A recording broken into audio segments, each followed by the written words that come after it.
یہ مشکلات جو سامنے کھڑی ہیں، ایک آپ کو پیغام دینا چاہتا ہوں، اور میں ان پاکستانیوں کو بھی جو 7.5 لاکھ پاکستانی ملک چھوڑ کے چلے گئے ہیں ان پچھلے 7 مہینے میں، اور یہ جو ہماری انڈسٹری بند ہو رہی ہے اور ہمارے انڈسٹریلسٹ بھی باہر جا رہے ہیں ملک سے، میں ان سب کو کہنا چاہتا ہوں کہ دیکھیں، جب قوم میں مشکل وقت آتا ہے نا، تو آپ چھوڑ کے باہر نہیں بھاگ جاتے، آپ کھڑے ہو کے مقابلہ کرتے ہیں اس کا، اور پھر مشکلیں حل ہو جاتی ہیں۔ ہمارے سے بہت برے حالات جرمنی اور جاپان کے تھے دوسری جنگ عظیم کے بعد، وہاں بھی تقریباً کوئی بلڈنگ ہی نہیں کھڑی تھی، فیکٹریاں تباہ ہو گئی تھیں، شہر سارے تباہ ہو گئے تھے۔ ان کی یہ سمجھیں کہ کوئی سوچ ہی نہیں سکتا تھا کہ ادھر سے کوئی کھڑا ہو سکتا ہے، لیکن وہ دونوں ملک چند سالوں کے اندر اپنے پیر پہ کھڑے ہو گئے۔ اور وہ کیوں کھڑے ہوئے؟ کیونکہ دونوں قومیں تھیں، انہوں نے بحیثیت قوم مقابلہ کیا۔ مشکل وقت کا قومیں مقابلہ کرتی ہیں، یہ نہیں ہوتا کہ جب مشکل وقت آتا ہے تو آپ ملک چھوڑ کے باہر بھاگ جائیں۔ تو میں اپنی ساری قوم کو کہنا چاہتا ہوں، ہم نے مل کے اس کا مقابلہ کرنا ہے۔ یہ جو ہمارے اوپر چور مسلط کیے گئے ہیں، ان کا ہم نے مقابلہ کرنا ہے، ہم نے باہر نہیں بھاگ جانا۔ میرے اوپر ہر دوسرے دن کوئی نیا کیس آ جاتا ہے، کبھی ڈسکوالیفائی کریں گے، کبھی اس کو نکال لیں گے، کبھی جیل میں ڈالیں گے، میری لوگوں کے اوپر کیسز ہیں، تو کیا ہم ملک چھوڑ کے تو نہیں باہر بھاگے؟ میں تو یہیں کھڑے ہو کے اس کا مقابلہ کروں گا، جان کو خطرہ ہے لیکن میں یہیں مقابلہ کروں گا۔ اور میں آپ سب کو کہنا چاہتا ہوں کہ یہ اللہ نے ہمیں ایک تحفہ دیا ہے پاکستان، اور قائد اعظم نے کہا تھا کہ کوئی طاقت پاکستان کو تباہ نہیں کر سکتی، کیونکہ قائد اعظم نے تب سوچا تھا کہ ہم بحیثیت قوم جو اپنی آزادی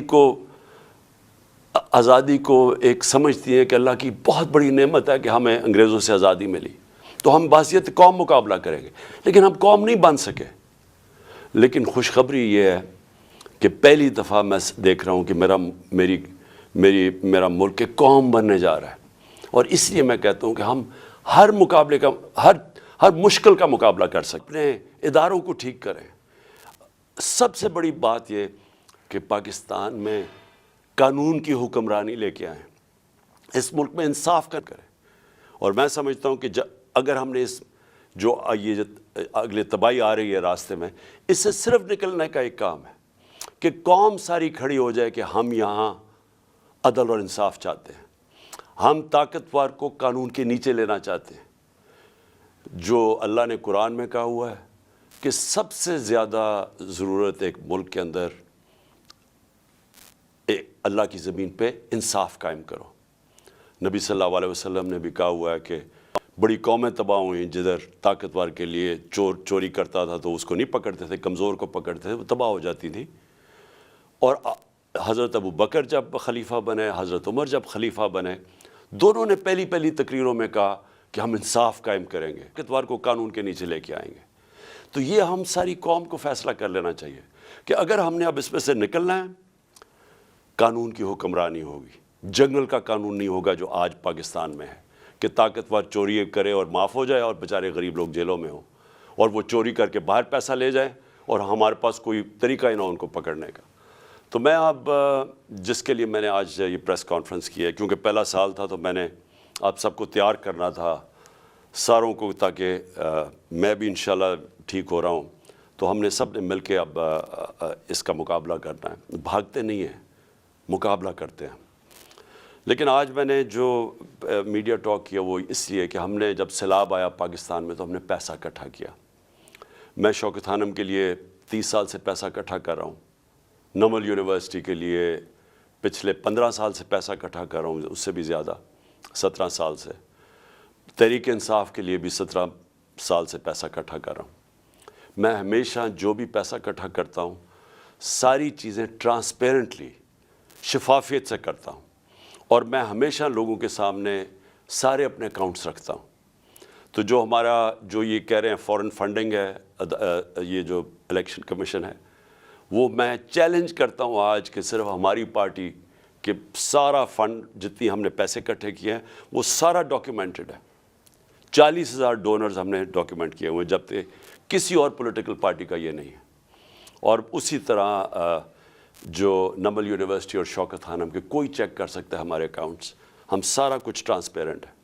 تو میں جو ہم نے سیلاب میں پیسہ اکٹھا کیا تھا اس کی آج میں چاہتا ہوں ڈاکٹر ثانیہ آپ کو پریزنٹیشن دیں سیلاب کے جو ہماری جتنا پلیجز آئے تھے ان میں سے کتنا ہم نے خرچ کیا, کتنا آگے کرنا ہے, جتنی ابھی پلیجز آنی ہیں وہ ڈاکٹر ثانیہ آپ کو بتائیں گی.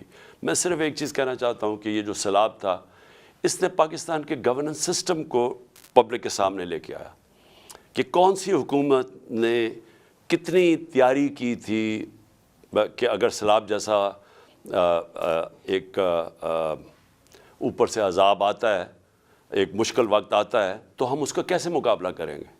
تو پختونخوا کا آپ یہ دیکھ لیں کہ انہوں نے جو نوشہرہ جو سب سے زیادہ ونربل ہوتا ہے جب سیلاب آتا ہے, تو انہوں نے جو بندے ہماری حکومت کے دوران اربوں روپے کے جو بند بنائے تھے اس نے نوشہرہ کو بچا لیا.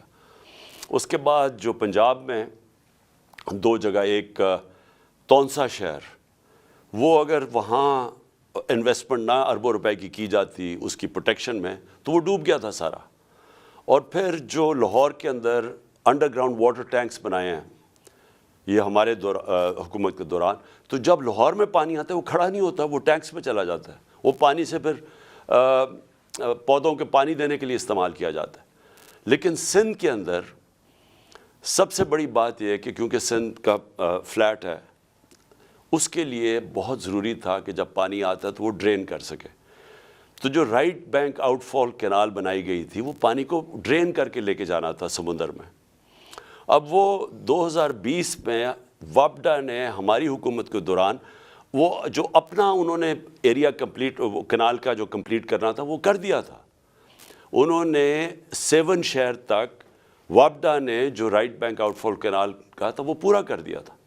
لیکن جو آگے سندھ حکومت تھی اس نے وہاں سے آگے لے کے جانا تھا پانی سمندر تک, وہ نہیں انہوں نے کیا. اس کی وجہ سے تباہی بہت زیادہ مچی ادھر. آپ کے سامنے سندھ کے حالات تھے اور اس میں سارے جو ہمارے لوگ ہیں وہاں بتاتے ہیں کہ بدنیتی بھی تھی, طاقتور نے اپنی زمینیں بچانے کے لیے کمزور کی زمینیں ڈبو دیں, یہ ساری ہمیں رپورٹس ہیں. تو ہم نے فیصلہ کیا تھا کہ جو بھی پیسہ اکٹھا ہوگا وہ ہم سارے پنجاب میں دیں گے, ہم سارے صوبوں کو دیں گے. تو جو سندھ کا پیسہ تھا وہ ابھی ڈاکٹر ثانیہ آپ کو بتائیں گی. ہم ان سے جو ڈیٹا مانگ رہے ہیں سندھ حکومت سے اور NDMA سے, وہ ہمیں ڈیٹا ہی نہیں دے رہے. تو تاکہ ہم نے 1 ارب کا فیصلہ کیا تھا سندھ میں بانٹنے کا, لیکن اس کا ڈیٹا ہی نہیں مل رہا. تو ڈاکٹر ثانیہ آپ کو ساری اس کی ڈیٹیلز دیں گی. تو ڈاکٹر ثانیہ پلیز اب ذرا آپ لوگوں کے سامنے جو بھی کتنا پیسہ اکٹھا ہوا, کتنا آنا ہے اور وغیرہ پلیز لوگوں کے سامنے بتائیں. بسم اللہ الرحمن الرحیم. بہت شکریہ چیئرمین صاحب. سب سے پہلے تو میں تمام سننے والوں کو نئے سال کی مبارکباد پیش کرنا چاہتی ہوں, اور خدا کرے کہ اللہ تعالیٰ یہ نیا سال ہمارے ملک کے لیے خیر کا سبب بنا